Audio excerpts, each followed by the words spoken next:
तो लेक्चर 2 हम लोग स्टार्ट करने वाले हैं, जो कि हमारा फंडामेंटल ऑफ पार्टनरशिप फर्म्स में जो लेक्चर 2 है वो डील करेगा। आज पूरी की पूरी क्लास होगी सिर्फ और सिर्फ पार्टनरशिप डीड के बारे में। जी हाँ, पार्टनरशिप डीड का मतलब क्या होता है सबसे पहले हम ये जानेंगे, फिर पार्टनरशिप डीड में क्या क्या होना चाहिए ये जानेंगे। देन हम ये जानेंगे कि पार्टनरशिप डीड अगर नहीं बनाई, किसी फर्म ने पार्टनरशिप डीड नहीं बनाई, तो वहां पर कौन कौन से ऐसे रूल्स हैं जो ऑटोमेटिकली एप्लीकेबल हो जाते हैं। ठीक है, तो पूरा हम इसको ब्रीफली समझेंगे। तो सबसे पहले मैं आपको बताऊंगा फंडामेंटल्स ऑफ पार्टनरशिप फर्म के जो हमारा चैप्टर चल रहा है उसमें व्हाट इज पार्टनरशिप डीड। सबसे पहले हम लोग क्या समझेंगे, what is partnership deed. What is partnership deed.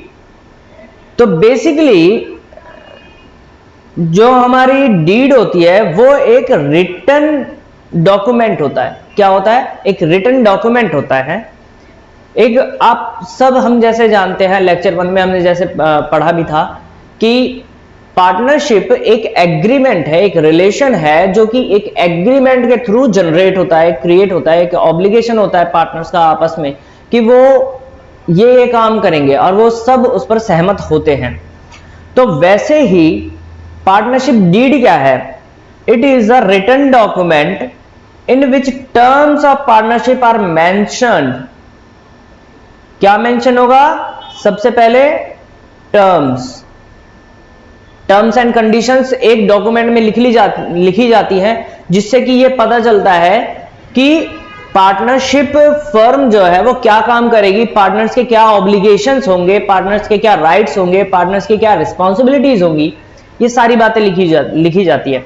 तो मैं आपको आगे बताऊंगा कि पार्टनरशिप डीड में क्या क्या लिखा जाता है। ठीक है, उससे पहले अच्छा, पार्टनरशिप डीड जब हम बना लेंगे, बेसिकली क्या है, ये एक कॉन्ट्रैक्ट है, ये एक रिटन डॉक्यूमेंट है। It should be drafted with care and must be signed by all the partners. सबसे बड़ी बात इसमें क्या है कि जब ये डॉक्यूमेंट बनाया जाएगा तो सारे पार्टनर्स के जब एग्री होंगे, जब कंसेंट होगा उनका, तभी ये रिटन डॉक्यूमेंट बनेगा। और जब ये एक रिटन डॉक्यूमेंट बनकर के तैयार हो जाएगा तो उस पर सब पार्टनर्स के, सारे ही पार्टनर्स के साइन होने जरूरी है। अगर वो पार्टनर कोई भी साइन नहीं करता तो इसका मतलब वो एग्री नहीं है, ये माना जाएगा। क्लियर? तो आपको ये ध्यान रखना है कि जब भी पार्टनरशिप डीड बनाई जाएगी तो उसमें सारे के सारे पार्टनर्स का क्या होना चाहिए, उसमें साइन होने चाहिए, ताकि ये प्रूफ हो और ये एक एविडेंस हो कि हाँ, सारे पार्टनर इस काम के लिए एग्री है। जो भी टर्म्स एंड कंडीशंस लिखी गई हैं फॉर्मेट में, जो भी टर्म्स एंड कंडीशंस लिखी गई हैं उसके लिए सारे के सारे पार्टनर जो है वो एग्री है। ठीक है, नेक्स्ट चीज जो हमारे पास आती है वो आती है कंटेंट्स ऑफ पार्टनरशिप डीड। यानी पार्टनरशिप डीड के अंदर क्या क्या बातें लिखी जाएगी, पार्टनरशिप डीड के अंदर क्या क्या लिखा जाएगा। ये तो इसमें क्या क्या लिखा जाएगा, मैंने यहां पर एक चार्ट बनाया है, आप उसको ध्यान से देखें। जी देखिए क्या लिखा है। सबसे पहले आपको जो ध्यान रखना है वो है नेम ऑफ फर्म। सबसे पहली चीज तो यही है कि नेम ऑफ फर्म होना चाहिए। देखिए, जब हम फर्म का नाम ही नहीं रखेंगे तो काम क्या करेंगे? सबसे पहले तो हमें क्या पता होना चाहिए, फर्म का नाम। फर्म का जो नाम होगा वो साफ साफ मेंशन किया जाएगा, किसके अंदर? पार्टनरशिप डीड के अंदर। पार्टनरशिप डीड मतलब पार्टनरशिप का एक एग्रीमेंट, एक कॉन्ट्रैक्ट बिटवीन द पार्टनर्स। ठीक है, देन आपको क्या देखना है उसके बाद, नेचर क्या, nature of firm and date of commencement of business of the firm. तो आपको क्या क्या देखना है कि जो हमारी फर्म है वो क्या काम करेगी, उसके बाद में बिजनेस जो है वो कब स्टार्ट हो रहा है, यानी फर्म जो बनी है वो कब बनी है, उसकी डेट क्या है, डेट ऑफ कमेंसमेंट। और उसके बाद बिजनेस का जो काम होगा, जो डेट होगी, वो साफ साफ मेंशन करी जाएगी पार्टनरशिप डीड के अंदर, उस कॉन्ट्रैक्ट के अंदर। क्लियर हो गया? उसके बाद नेक्स्ट चीज जो आती है वो आती है क्या, प्लेस ऑफ बिजनेस के बारे में, एड्रेस। आप कहां पर बिजनेस कर रहे हैं तो ये पता तो होना चाहिए। तो प्लेस ऑफ बिजनेस कहां पर है, अगर मान लीजिए कोई एक से ज्यादा एडिशनल प्लेस है हमारे जो बिजनेस के हैं, तो वो दोनों का एड्रेस आएगा, यानी हमारा मेन जो लोकेशन है उसका भी और जो एडिशनल प्लेस ऑफ बिजनेस है उसका एड्रेस भी। ठीक है, समझ में आ रहा है ना, क्लियर। नेक्स्ट चीज, name and address of the partners, name and address of the partners. जी हाँ, पार्टनर्स के एड्रेस और पार्टनर्स के नाम भी जरूरी है पार्टनरशिप डीड में मेंशन करना। देखिए कौन पार्टनर है, उसके एड्रेस क्या है, कहां पर वो रहता है, ठीक है, उसके लीगल डॉक्यूमेंट जैसे पैन कार्ड, आधार कार्ड और जो भी उसकी आइडेंटिटी प्रूफ हो, वो सारी चीजें हमें रिक्वायरमेंट होती है किसी भी कॉन्ट्रैक्ट को करने के लिए, किसी भी एग्रीमेंट को करने के लिए लीगली जो भी पर्सन है उनके आइडेंटिटी चाहिए होती है। ठीक है, तो वो सारी चीजें चाहिए। उसके बाद capital contributed bye all the partners. Capital contributed bye all the partners कहने का मतलब क्या, किस पार्टनर ने कितनी कैपिटल लगाई है, किस पार्टनर ने कितनी कैपिटल लगाई है, ये भी कहां लिखा जाएगा, पार्टनरशिप डीड में लिखा जाएगा। क्लियर हो गया, उस कॉन्ट्रैक्ट के अंदर ये साफ साफ मेंशन किया जाएगा कि किस पार्टनर ने कितनी कितनी कैपिटल लगाई है। नेक्स्ट चीज जो बहुत इंपॉर्टेंट है, profit sharing ratio between partners. Profit sharing ratio between partners. अब ये profit sharing ratio between partners का मतलब क्या है, पार्टनर्स प्रॉफिट या लॉस को जो बिजनेस से हुआ है, उनको फर्म से हुआ है, उसको किस रेशियो में बांटेंगे, यानी किस पार्टनर को कितना कितना शेयर मिलेगा। फॉर एग्जांपल मैं आपको यहां पर जैसे मान लीजिए 3 पार्टनर हैं, मिस्टर ए, कौन कौन पार्टनर है, मिस्टर ए, एक मिस्टर बी है, एक मिस्टर सी है। तो अब ए को कितना प्रॉफिट मिलेगा, बी को कितना प्रॉफिट मिलेगा और सी को कितना प्रॉफिट मिलेगा, ये डिसाइड तब होगा जब वो प्रॉफिट आपस में डिसाइड कर लेंगे कि जो रेशो है वो ये है। ठीक है, प्रॉफिट शेयरिंग रेशो ये है। मान लीजिए जैसे इन्होंने रेशो डिसाइड किया है, फॉर एग्जांपल 3:2:1। अब 3:2:1 का मतलब पता है क्या है, 3:2:1 का मतलब है अगर इनको 6 रुपए प्रॉफिट होते हैं, कितने रुपए प्रॉफिट होता है, 6 रुपए प्रॉफिट होता है इनको, तो उस 6 रुपए में से 3 रुपए ले लेगा ए, 2 रुपए ले लेगा बी और 1 रुपए ले लेगा सी। ओके, क्लियर हो गया। अगर 6 रुपए प्रॉफिट होता है फर्म को, तो 3 रुपए कौन ले लेगा, A, and B will get ₹2 and C will get ₹1। Okay, clear हो गया होगा। उसके बाद नेक्स्ट चीज जो पार्टनरशिप डीड में लिखी जाएगी वो क्या लिखी जाएगी, interest on capital and interest on drawings of the partners. Interest on capital of the partner and interest on the drawings of the partner. देखिए कैपिटल है क्या असल में, इसको समझिए ध्यान से। कैपिटल पार्टनर लगाता है फर्म में, एक तरह से फर्म और पार्टनर को हम सेपरेट मान रहे हैं, ठीक है ना। सेपरेट क्यों मान रहे हैं, देखिए बिजनेस अलग है और बिजनेसमैन अलग है ना, सेपरेट लीगल एंटिटी कंसेप्ट आप जानते होंगे। बिजनेस अलग है और बिजनेसमैन अलग है। तो इंटरेस्ट ऑन कैपिटल का मतलब क्या है, क्यों ये चीज आती है बार बार, interest on capital, interest on capital. देखिए अगर फर्म को पैसे की रिक्वायरमेंट है तो वो बाहर से पैसा रेज करती, किसी से लोन लेती, वहां लोन जो लेती उस पर उसे इंटरेस्ट पे करना पड़ता। तो वैसे ही पार्टनर भी एक तरह से फर्म को लोन प्रोवाइड करा रहा है, समझ रहे, सिर्फ किसके रूप में, कैपिटल के रूप में। पैसा किसका है, पार्टनर का, उस पर्सन का, यूज कौन कर रहा है, फर्म। तो फर्म उस कैपिटल पर उसे इंटरेस्ट प्रोवाइड कराती है और ये पार्टनर के लिए होता है प्रॉफिट, ठीक है, फर्म के लिए होता है लॉस, खर्चा होता है फर्म का। तो इंटरेस्ट ऑन कैपिटल कितना दिया जाएगा ये साफ साफ मेंशन किया जाएगा, किसमें, पार्टनरशिप डीड में, किस पार्टनर को कितना इंटरेस्ट ऑन कैपिटल मिलेगा। फिर पार्टनर ड्राइंग्स कर सकते हैं या नहीं, ड्राइंग्स कहने का मतलब पर्सनल यूज के लिए पैसा निकाल सकते हैं या नहीं निकाल सकते। अगर पार्टनर पर्सनल यूज के लिए पैसा निकाल लेते हैं तो उसको ड्राइंग्स बोला जाता है। तो फर्म उस पर इंटरेस्ट चार्ज करती है, क्यों, क्योंकि अब तो जो पैसा था वो किसका हो गया, फर्म का हो गया। और फर्म से आप पर्सनली पैसा निकाल रहे हैं अपने यूज के लिए, तो फर्म कहती है भैया हमें उस पर ब्याज चाहिए, हमें तो उस पर इंटरेस्ट दो। तो उस इंटरेस्ट का रेट साफ साफ मेंशन होना चाहिए इन द पार्टनरशिप डीड। ठीक है, क्लियर हो गया यहां तक। उसके बाद जो आता है salary, commission, remuneration to the partner. अब ये क्या मतलब है? देखिए कई बार ऐसा होता है एक्टिव पार्टनर होता है, एक्टिव पार्टनर मतलब जो ज्यादातर काम करता है, पार्टिसिपेट करता है फर्म में। तो वहां पर नेक्स्ट लेक्चर में मैं आपको बताऊंगा टाइप्स ऑफ पार्टनर के बारे में, क्लियर।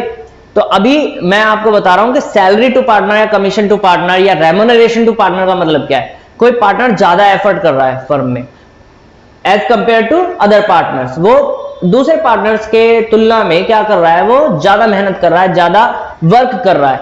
तो अब दूसरे पार्टनर्स को भी तो प्रॉफिट होगा ना उस वजह से, भाई इसको अकेले को तो प्रॉफिट होगा नहीं, तो इस अकेले की मेहनत की वजह से बाकी पार्टनर्स को भी प्रॉफिट हो रहा है। तो इसके लिए फर्म यानी उनका पूरा ग्रुप मिलकर के डिसाइड करता है कि भाई इस पार्टनर को हम सैलरी देंगे, या फिर इस पार्टनर को हम कमीशन देंगे, या फिर इस पार्टनर को हम रेम्युनरेशन देंगे।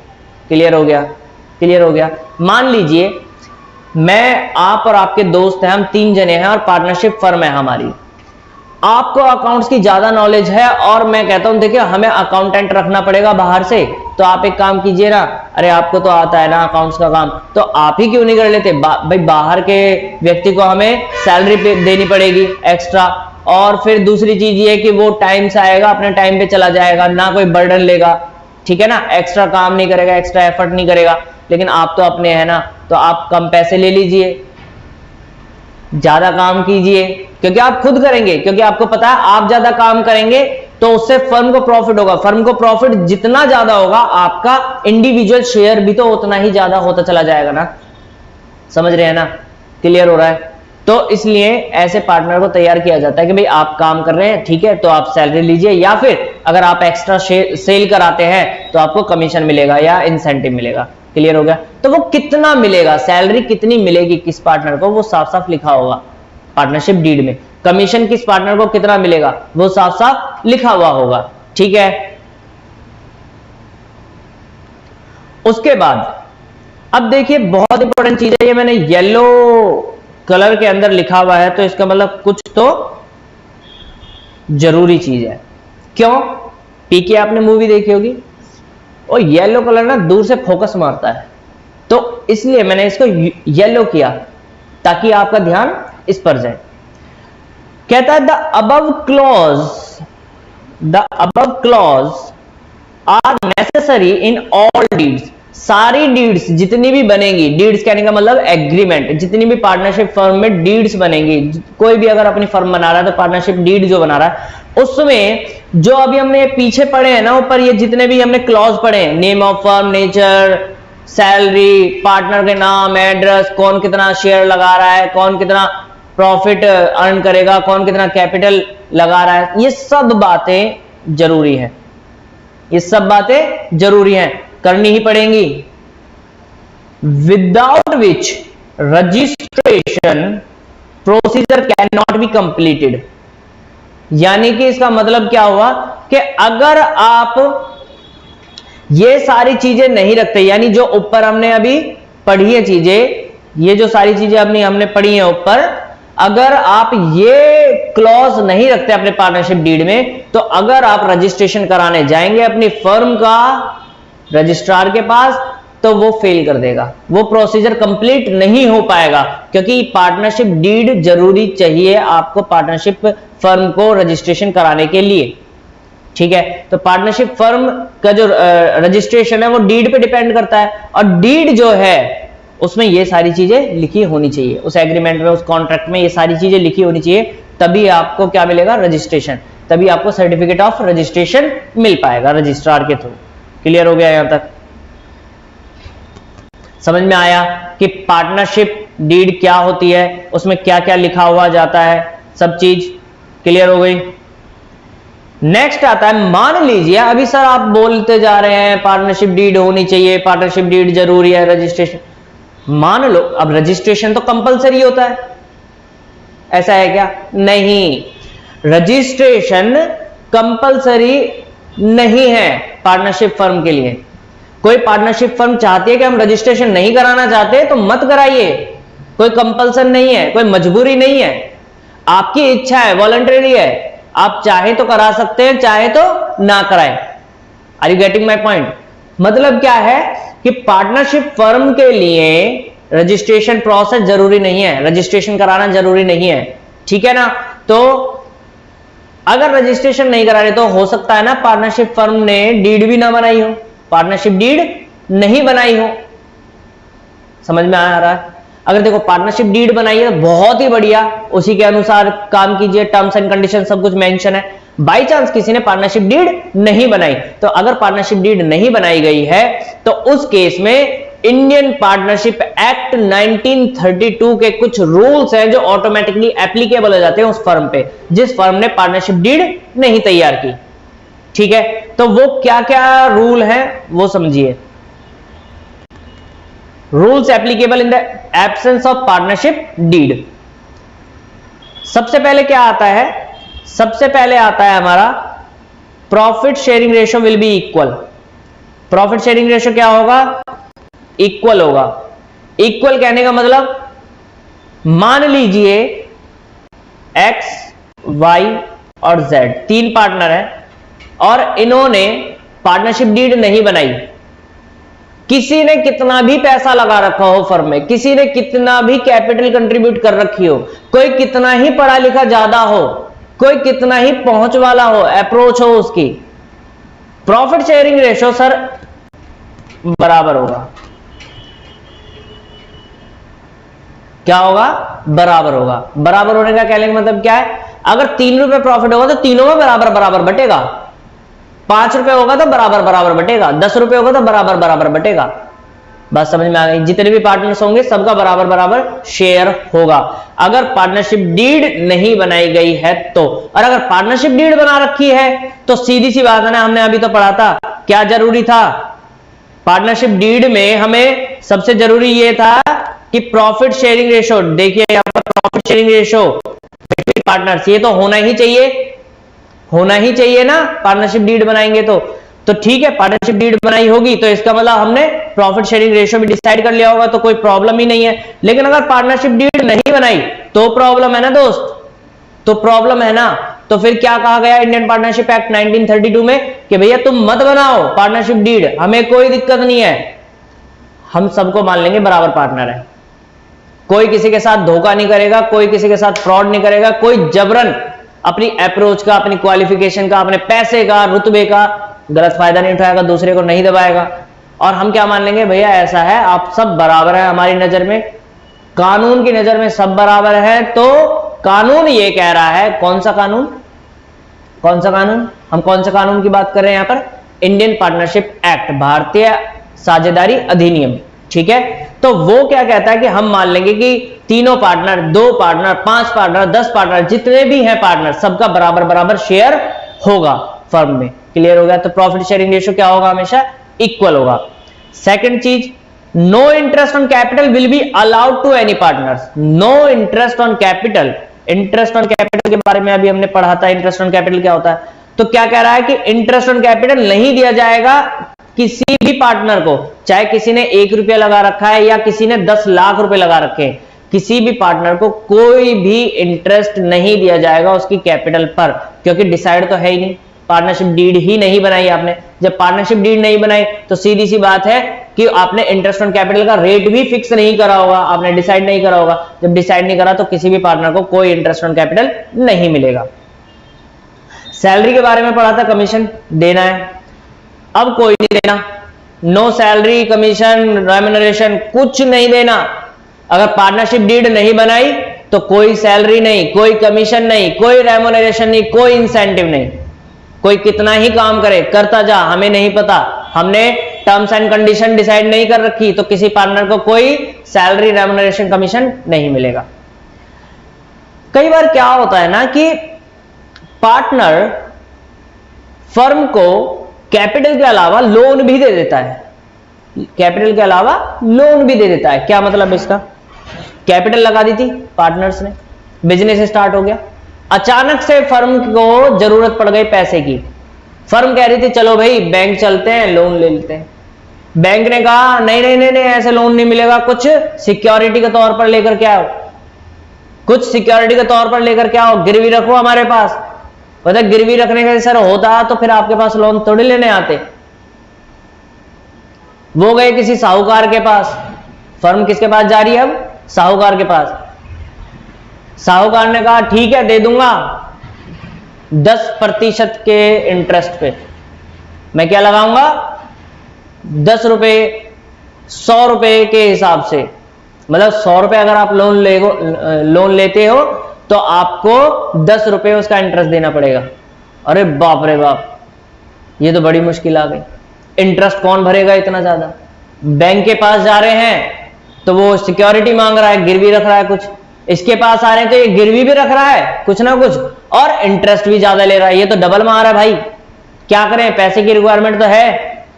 पार्टनर कहता है अरे भाई रुक जाओ, हमारे पास पैसा है, हम आपको लोन दे सकते हैं, लेकिन ये मेरी कैपिटल के अलावा होगा, ये मेरी कैपिटल के अलावा होगा। मैं इसको अपनी कैपिटल ट्रीट नहीं करना चाहता, मैं फर्म में पैसा नहीं लगाना चाहता, मैं तो सिर्फ आपकी मदद कर रहा हूं, आपको लोन दे रहा हूं। बात समझ में आ रही है? तो अगर पार्टनर फर्म को लोन दे देता है तो उस पे उसे इंटरेस्ट मिलेगा ही मिलेगा, चाहे फर्म को लॉस हो या फर्म को प्रॉफिट हो। इस बात से उसे क्या मतलब? वो तो बेचारा हेल्प ही कर रहा है ना। देखो प्रॉफिट हो या लॉस हो, इंटरेस्ट तो पे करना पड़ेगा लोन पर, क्योंकि अगर आप बाहर से लोन लेते तब भी तो इंटरेस्ट पे करते, तब क्या दूसरे को मतलब होता कि भाई आपको प्रॉफिट हो या लॉस हो? नहीं ना। तो पार्टनर कहता है ठीक है आप इसको ऐसे ट्रीट कीजिए जैसे आपने इसे बाहर से लोन लिया है, ठीक है। तो interest on loan given by partner, interest on loan given by partner.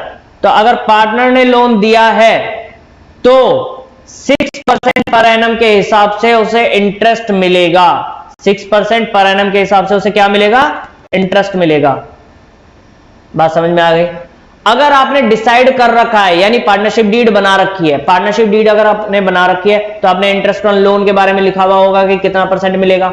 अगर नहीं बनाई तो भाई 6% पर एनम के हिसाब से आपको इंटरेस्ट ऑन लोन देना ही देना है। क्लियर हो गया? लास्ट पॉइंट, कोई नया पार्टनर फर्म में आना चाह रहा है, कोई नया पार्टनर फर्म में आना चाह रहा है, सीधी सी बात है भाई, तभी आ सकता है जब सारे पार्टनर एग्री होंगे। क्लियर? तभी आएगा जब सारे पार्टनर एग्री होंगे। मान लीजिए एक फर्म में 10 पार्टनर हैं, 8 पार्टनर कह रहे हैं कि हाँ भाई ये फलाना फलाना व्यक्ति हमारा पार्टनर बनना चाहिए नया, 2 ऐसे हैं जो ये कह रहे हैं कि नहीं बनना चाहिए और उनके पास वैलिड रीजन है। ऐसा नहीं कि वो अपने जलन की वजह हमारा पड़ोसी है इसे कैसे हम फर्म में आने दे, ऐसा नहीं। उसके पास कोई वैलिड रीजन है दोनों के पास और वो दोनों मना कर रहे हैं, तो किसकी मानी जाएगी बात? अब यहां पर ये मत कहना कि माइनॉरिटी लॉस मेजॉरिटी विंस, ठीक है।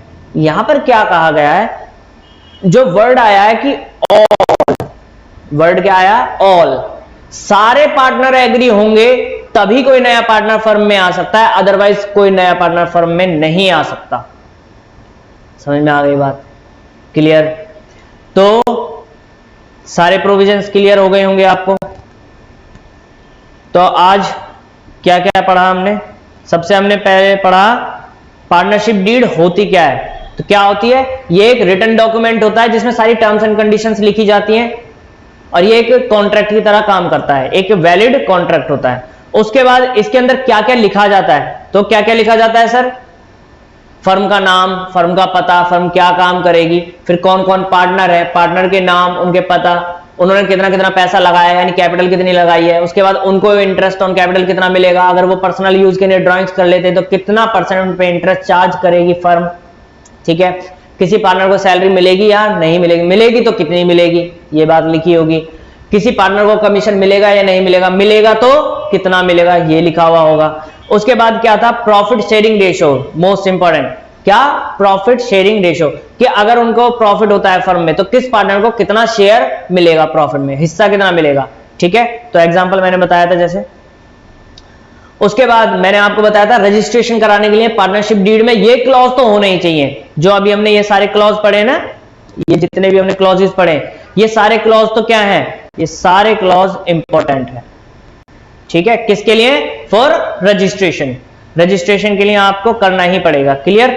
उसके बाद rules applicable in the absence of partnership deed. अगर किसी फर्म ने पार्टनरशिप डीड नहीं बनाई तो कुछ रूल्स ऐसे हैं जो ऑटोमेटिकली एप्लीकेबल हो जाएंगे। तो क्या क्या रूल्स है? सबसे पहली बात, profit sharing ratio will be equal.